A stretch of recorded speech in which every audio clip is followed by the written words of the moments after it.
सुना है कि किसी फ्लाइट का इंजन सिर्फ इसलिए रुक जाए क्योंकि एक साधु को उतार दिया गया। इस अमरनाथ यात्रा की सच्ची घटना न सिर्फ यात्रियों का विश्वास हिला दिया, बल्कि वैज्ञानिकों और पायलट्स तक को सोचने पर मजबूर कर दिया। जब एक शांत मौन साधु को अंधविश्वास समझकर हवाई जहाज से नीचे उतारा गया, तो जो हुआ वह सिर्फ तकनीकी खराबी नहीं, वह एक चेतावनी थी। इस कहानी में है एक बच्चा जो जन्म से अपाहिज था, एक बाबा जो कोई साधारण साधु नहीं थे, और एक रहस्य जो अमरनाथ गुफा में प्रकट हुआ, शिव और शिव की ऊर्जा के रूप में। आपको यह जानना होगा कि कौन था वह साधु और क्यों इस कहानी का अंत सिर्फ एक अंत नहीं बल्कि एक नई शुरुआत बन गया। वीडियो को अंत तक जरूर देखिए। चैनल पर नए हैं तो सब्सक्राइब कर लीजिए, क्योंकि जो आखिर में पता चलता है वह सिर्फ चमत्कार नहीं, महादेव का इशारा हो सकता है। मध्य प्रदेश के घने वृक्षों और शांत वातावरण से घिरे गांव प्राणपुर में एक संपन्न किसान यशवंत अपनी पत्नी आदित्य और 7 साल के बेटे शौर्य के साथ रहता था। जमीन जायदाद, गाड़ियां, शहर में मकान, हर सुख सुविधा उसके पास थी। उसके जीवन में सुकून न था। उसका इकलौता बेटा शौर्य एक ऐसी दुर्लभ बीमारी से जूझ रहा था जिसके उसके पैर कमजोर थे और वह ठीक से चल नहीं पाता था। यशवंत ने देश के तमाम बड़े हॉस्पिटल के चक्कर काटे, दिल्ली, मुंबई, बेंगलुरु तक, पर हर जगह एक ही उत्तर मिला, इस बीमारी का इलाज नहीं। अदिति हर रात बेटे की लाचारी देखकर टूट जाती, लेकिन शौर्य बेहद समझदार था। वह अपने आंसू खुद छुपा लेता और माँ के आंसू अपनी उंगलियों से पोंछ देता। खेलकूद की उम्र में वह बस दीवारों का सहारा लेकर 2 कदम चलने की कोशिश करता। इसी दौरान गांव में एक अनोखी चर्चा फैल गई। पास के पहाड़ी इलाके में एक साधु बाबा रहते हैं जिनके पास असाधारण उपचार शक्ति है, जिन्हें बड़े बड़े डॉक्टर जवाब दे देते हैं। वह बाबा की दी हुई भूत सब चमत्कारी रूप से ठीक हो जाते हैं। यशवंत ने पहले इसे अफवाह समझकर नजरअंदाज किया, पर जब गांव के बड़े बुजुर्ग इसके बारे में बात करने लगे, चमत्कार के रूप में मास्टर और प्रधान जैसे पढ़े पढ़े लिखे लोगों ने अपनी आंखों से ऐसी घटनाएं देखी और बताई, तो आदित्य की बुझी आंखों में फिर से एक उम्मीद की किरण दौड़ गई, उम्मीद लगने लगी। उसने यशवंत से विनती की, एक बार चलकर देख लेते हैं, अगर कुछ बदला नहीं तो कम से कम दिल को सुकून मिलेगा। सूरज निकलने से पहले ही यशवंत ने शौर्य को गोद में उठाया और तीनों पहाड़ों के बीच स्थित उस एकांत कुटिया में जा पहुंचा। साधारण सी जगह, जंगलों से घिरी, ना बिजली ना कोई तामझाम। वहां बाबा शांत मुद्रा में ध्यान मग्न थे। जब शौर्य को उनके सामने लाया गया तो बाबा ने धीरे से आंखें खोली और एक टक उस बच्चे को देखा। कुछ क्षण बाद उन्होंने एक छोटी पुड़िया निकाली, उसमें भभूत भर कर दी और बोले, 7 दिन तक यह अपने पैरों पर इसे लगाते रहना। साथ में जो आसन मैं बताता हूँ वह रोज करना। 8वें दिन यह बच्चा चलकर मेरे पास आएगा। उस पल कुछ ऐसा था जो सिर्फ सुनाई नहीं, महसूस भी हो रहा था, जैसे हवा ने उम्मीद की दिशा में सांस ली। यह सब सुनकर यशवंत और अदिति अवाक रह गए। उन्हें यकीन नहीं हो रहा था कि अगर यह शब्द सच साबित हुए तो वह किसी इलाज से ज़्यादा एक पुनर्जन्म जैसा अनुभव होगा। बाबा ने खास तौर पर शौर्य के लिए 3 विशेष योग मुद्राएं बताई और एक सरल क्रिया सिखाई। अगले दिन घर लौटकर उस प्रक्रिया की शुरुआत हुई। शुरू के 2 दिन कोई खास बदलाव नजर नहीं आया। शौर्य अब भी लड़खड़ाता रहा, लेकिन तीसरे दिन कुछ ऐसा हुआ जिसने आदित्य को भी भीतर तक हिला दिया। बिना किसी सहारे शौर्य खुद बाथरूम तक चला गया। चौथे दिन वह बिना दीवार पकड़े 3 कदम चला और मुस्कुराया। 5वें दिन उसने यशवंत की ओर देखा और कहा, पापा, अब मैं आपको पकड़कर नहीं, आपके साथ चलना चाहता हूँ। यह सुनकर यशवंत की आंखों में आंसू आ गए। छठे दिन सौर्य ने खुद दरवाजे तक भागने की कोशिश की और 7वें दिन पहली बार पार्क जाकर झूले पर बैठा। 8वें दिन जब तीनों वापस बाबा के आश्रम पहुंचे तो सौर्य खुद अपने पैरों पर चल के बाबा के चरणों में झुक गया। बाबा की आंखों से आंसू बह निकले। उन्होंने सौर्य को गले लगाते हुए कहा, अब यह बच्चा जीवन भर बिना किसी सहारे के दौड़ेगा, चलेगा और खुले आकाश के नीचे उड़ान भरेगा। यह सुमंत और अदिति भाव विह्वल हो उठे। बाबा बाबा के चरणों में झुककर धन्यवाद करने लगे। लेकिन उसी दिन बाबा को चिंतित दिखाई दिए। यशवंत ने पूछा, बाबा आपने हमें इतना कुछ दिया लेकिन आज आप इतने व्यथित क्यों हैं? बाबा ने धीरे से कहा, मुझे आज अमरनाथ यात्रा के लिए निकलना था लेकिन मेरी ट्रेन छूट गई। बहुत से लोग मेरी प्रतीक्षा कर रहे हैं पर अब मेरे पास कोई साधन नहीं। यह सुनकर यशवंत ने तुरंत भोपाल से श्रीनगर तक की फ्लाइट बुक कर दी और आग्रहपूर्वक कहा, आपने हमारे बेटे को जीवन दिया है, मैं केवल आपको आपकी राह तक पहुंचाने की सेवा कर रहा हूं। पहले बाबा ने विनम्रता से मना कर दिया। बोले, हम साधु हैं, हवाई जहाज हमारे लिए नहीं होते, हम धरती से जुड़े हुए हैं। लेकिन जब यशवंत और अदिति ने हाथ जोड़कर कहा कि हाँ यह हमारी भेंट है, कृपया इसे स्वीकार करें, तब बाबा ने चुपचाप सिर हिलाकर सहमति दे दी। अगली सुबह तीनों भोपाल एयरपोर्ट पहुंचे। जब बाबा चेक इन प्रक्रिया के बाद फ्लाइट में बैठे तो कुछ यात्रियों ने उनके कमंडल, माला और चंदन को देखकर आपत्ति जताई। कुछ ने कहा, इस तरह के लोग अंधविश्वास फैलाते हैं, इन्हें फ्लाइट में नहीं होना चाहिए। क्रू मेंबर भी उलझन में पड़ गए और अंततः निर्णय हुआ कि बाबा को नीचे उतारना होगा। बाबा शांत भाव से उठे और कुछ भी कहे बिना एयरपोर्ट की दीवार के पास जाकर ध्यान में बैठ गए। ना कोई विरोध, ना कोई शिकायत, केवल गहरी शांति और मौन। उधर यशवंत, अदिति और सौर एयरक्राफ्ट के भीतर बैठे बेहद बेचैनी महसूस कर रहे थे। एक संत हैं जो आध्यात्मिक यात्रा पर निकले हैं मगर एयरलाइन के अधिकारी एकदम अडिग थे और किसी भी अपवाद को स्वीकारने को तैयार नहीं थे। इसी बीच टेक्निकल टीम ने फ्लाइट को उड़ान के लिए तैयार कर दिया और विमान रनवे की ओर बढ़ा। पर जैसे ही टेक ऑफ की प्रक्रिया शुरू हुई, कुछ ऐसा हुआ जिसने पूरी फ्लाइट टीम को स्तब्ध कर दिया। कंट्रोल पैनल में अचानक एक गंभीर खराबी दर्ज हुई। इंजन नंबर 2 का संतुलन बिगड़ गया और पायलट ने तुरंत टेक ऑफ रद्द कर विमान को स्टैंड बाय मोड में वापस ला दिया। इंजीनियरों को बुलाया गया और लगभग 20 मिनट की जांच के बाद सब कुछ सामान्य बताया गया। फ्लाइट को दोबारा रनवे पर लाया गया लेकिन फिर वही समस्या। स्पीड बढ़ते ही इंजन में असामान्य कंपन और तेज आवाज। अब पायलट और इंजीनियरों के चेहरे पर तनाव साफ झलक रहा था और यात्रियों में बेचैनी व घबराहट फैलने लगी। कुछ लोग चुपचाप प्रार्थना करने लगे। तभी उसी फ्लाइट में बैठे 4 युवक जो बाबा के क्षेत्र से थे उठ खड़े हुए। उन्होंने क्रू से कहा, आप समझ नहीं रहे हैं, जिसे आपने नीचे उतारा है वह कोई सामान्य व्यक्ति नहीं, हमारे गांव के पूज्य बाबा हैं।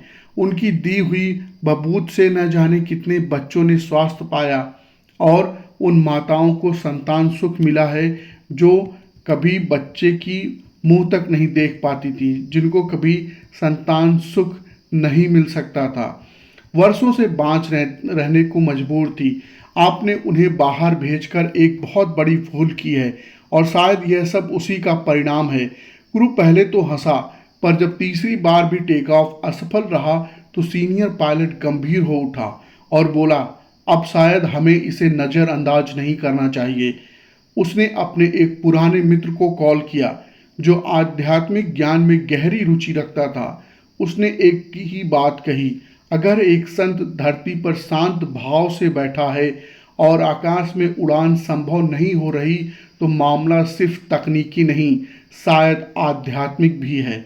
इस सलाह ने पूरे परिदृश्य को पलट दिया। अब पायलट और एयरलाइंस अधिकारी स्वयं बाबा के पास पहुंचे, हाथ जोड़कर क्षमा मांगी और उन्हें सम्मान पूर्वक विमान में वापस आमंत्रित किया। बाबा बिना कोई बात किए शांत भाव से उनके साथ चल पड़े। जैसे ही वे फ्लाइट में लौटे, पूरे केबिन में एक हलचल सी फैल गई। कुछ यात्री श्रद्धा से झुक गए, कुछ के चेहरों पर हल्का भय था। एक महिला ने हाथ जोड़कर कहा, बाबा, मेरा बेटा आईसीयू में है, क्या वह ठीक हो जाएगा? बाबा ने उसकी ओर शांत निगाहों से देखा और आंखें बंद कर ली। चौथी बार जब फ्लाइट रनवे पर पहुंची तब बिना किसी रुकावट के टेक ऑफ हो गया। बाबा ने पायलट ने लॉग में लिखा, इतनी स्थिर उड़ान मैंने अपने करियर में पहली बार अनुभव किया। विमान अब आकाश में था, पर भीतर बाबा की मौन उपस्थिति ने जैसे वातावरण को ध्यान और शांति से भर दिया। कुछ बच्चे उनके समीप आकर बैठ गए और कई यात्री आंखें बंद कर किसी आंतरिक शांति में डूबे हुए थे। एक वृद्ध यात्री उनकी आंखों में आंसू ले बोला, मैं अपनी पत्नी को कैंसर से खो दिया, क्या यह मेरी किसी गलती का दंड है? बाबा ने सदी आवाज में कहा, ईश्वर मार्ग दिखाते हैं, निर्णय नहीं सुनाते। सेवा ही उनका सच्चा उत्तर है। फ्लाइट का पूरा स्टाफ अब विशेष विनम्रता और समर्पण से यात्रियों की सेवा में लगा था। जैसे जैसे फ्लाइट श्रीनगर के नज़दीक पहुंच रही थी, हर यात्री के मन में एक ही सवाल उठ रहा था, क्या यह सिर्फ संयोग था या फिर कोई संकेत? जैसे जैसे फ्लाइट हिमालय की ऊंचाइयों की ओर बढ़ी, केबिन का माहौल भी एक गहरी आध्यात्मिकता से भरने लगा। यशवंत और अदिति पूरे सफ़र के दौरान बाबा के समीप बैठे रहे, जबकि उनकी शौर्य गोद में गहरी नींद में था और बाबा समय समय पर बड़े स्नेह से उसके सिर पर हाथ फेरते रहे। जब विमान ने श्रीनगर एयरपोर्ट पर लैंड किया, तब तक असाधारण यात्रा की खबर मीडिया तक पहुंच चुकी थी। जैसे ही बाबा बाहर आए, दर्जनों कैमरे, संवाददाता और सैकड़ों श्रद्धालु पहले से ही उनकी एक झलक पाने के लिए प्रतीक्षा कर रहे थे। एयरपोर्ट पर अधिकारियों ने उन्हें फूलों की माला पहनाई और विशेष प्रोटोकॉल के अंतर्गत सीधे अमरनाथ यात्रा के लिए रवाना किया। लेकिन इस पूरे घटनाक्रम के केंद्र में जो रहस्य था, वह अब भी अधूरा था। फ्लाइट की बार बार हो रही तकनीकी खराबी और फिर बाबा की मौन उपस्थिति के बाद सब कुछ सामान्य हो जाना, यह किसी तकनीकी या संयोग की कहानी नहीं लगती।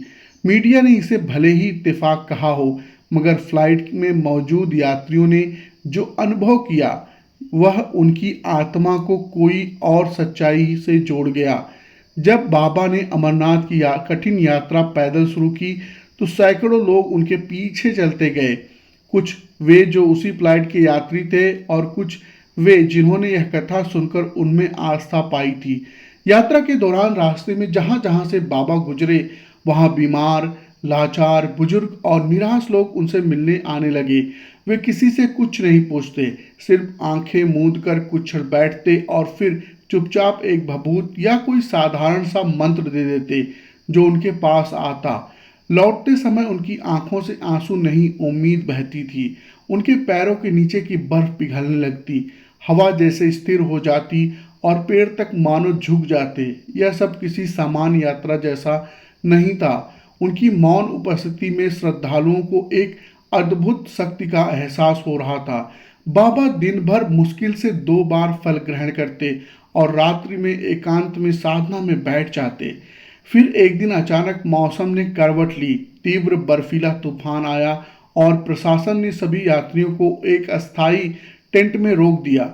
मगर तब तक बाबा आगे निकल चुके थे। सभी ने सोचा कि अब उनका बच पाना मुश्किल है, लेकिन जब 2 दिन बाद मौसम खुला और लोग आगे बढ़े, तो उन्होंने देखा कि बाबा एक ऊंची चट्टान पर ध्यान में लीन थे और आश्चर्यजनक रूप से उस क्षेत्र में ना बर्फ गिरी थी, ना ही तूफान आया था। दृश्य देख श्रद्धालुओं की श्रद्धा एक नई गहराई में उतर गई। जब बाबा अमरनाथ की गुफा के पास पहुंचे, तो मानो संपूर्ण वातावरण एक दिव्यता से भरा हुआ था। लोग उन्हें देखकर चुपचाप रास्ता छोड़ देते और उनकी शांति में खुद को समर्पित कर देते। उनके पीछे अब हजारों की भीड़ थी। बाबा बेहद धीमे धीमे चलते हुए गुफा के भीतर पहुंचे और सबसे पीछे जाकर ध्यान में बैठ गए। अमरनाथ गुफा के भीतर जैसे ही दर्शन आरंभ हुए, हजारों श्रद्धालुओं ने पंक्ति में खड़े हुए। हर ओर मंत्रों की गूंज थी, लेकिन बाबा की उपस्थिति एक अलग ही शांति का प्रतीक बनी हुई थी। ना कोई हलचल, ना ही कोई शब्द, वे उसी स्थिति में स्थिर बैठे थे। तभी दोपहर के समय अचानक गुफा के भीतर बिजली जैसी चमक फैल गई। पल भर में हवा थम गई और पूरी गुफा जैसे रुक सी गई। तभी शिवलिंग की चोटी पर एक नीली ज्योति चमकी और फिर धीरे धीरे वह दिव्य उजाला हवा में धुएं की तरह लहराता हुआ बाबा की ओर बढ़ने लगा। सबकी नजरें उस दृश्य पर ठिठकी रही जब उस रोशनी ने बाबा के शरीर को आच्छादित कर दिया और कुछ क्षणों के लिए ऐसा प्रतीत हुआ जैसे वहां केवल प्रकाश है, मानव नहीं। फिर अचानक बाबा ने आंखें खोली और पहली बार वहां मौन टूटा। कर्मों की छाया से बाहर निकलो, ईश्वर को दोष देना बंद करो, क्योंकि तुम नहीं जानते कि तुम वास्तव में किस पर दोष डाल रहे हो। उनके शब्द बिना किसी ध्वनि उपकरण के गुफा में गूंज उठे। किसी श्रद्धालु ने साहस कर पूछा, बाबा आप कौन हैं? और तब जो उत्तर मिला उसने पूरी कहानी की जड़ें हिला दी। बाबा बोले, मैं वही हूँ जिसे तुमने फ्लाइट से उतारा था, लेकिन मैं कोई साधारण इंसान नहीं, एक चेतावनी हूँ, तुम्हारी धारणाओं के विरुद्ध उठी हुई ऊर्जा। कभी मैं एक विमान इंजीनियर था जिसने अपने अहंकार में एक साधु को हवाई जहाज से निकाल दिया, और उस अधर्म का दंड मुझे मृत्यु के बाद भी मिला। मेरी आत्मा भटकती रही जब तक भगवान शिव ने मुझे इस रूप में दोबारा जन्म नहीं दिया, ताकि मैं अपने कर्मों का प्रायश्चित कर सकूं और तुम्हें चेतावनी दे सकूं कि बाहरी रूप से किसी भी पाप मत करो। पूरे गुफा में सन्नाटा छा गया। फिर उन्होंने सौर्य की ओर इशारा कर कहा, यह बालक मेरे पुराने जन्म के अधूरे कर्म का परिणाम था। मैंने एक मासूम को इसी तरह दर्द दिया। अब यह चलने लगा, मेरी आत्मा को शांति मिली। इतना कहकर बाबा ने फिर से आंखें मूंद ली। 2 बूंदें उनकी पलकों से गिरकर बर्फ पर पड़ी और तभी शिवलिंग की बर्फ एक हल्के कंपन के साथ थोड़ी पिघल गई। एक दिव्य ध्वनि गुफा में गूंजी, शिव अपने भक्तों की परीक्षा लेते हैं। जब श्रद्धालुओं ने बाबा की ओर देखा तो वहां कुछ भी नहीं था, ना उनका शरीर, ना पदचिन्ह, बस एक शीतल हवा और अलौकिक सुगंध। और आंसुओं से भीगी आंखें यशवंत, अदिति और सौर्य स्तब्ध खड़े रहे। सौर्य ने फुसफुसाते हुए कहा, माँ, बाबा मुझे देख रहे हैं। जब मैं खेल रहा था वह अब भी यहीं है। और उसी पल आकाश में एक उजली रेखा कौंधी, जैसे कोई आत्मा ऊपर जा रही हो। इस अलौकिक घटना के बाद अमरनाथ प्रशासन ने उस दिन को शांति दिवस के रूप में घोषित किया और अब हर साल गुफा उस खास दिन पर विशेष रूप से खोली जाती है। यह कथा का अंत नहीं, बल्कि एक नई शुरुआत है, एक नई सीख जो बताती है कि जिनका हम उपहास करते हैं वही शक्ति बनकर हमारी रक्षा करते लौट आते हैं।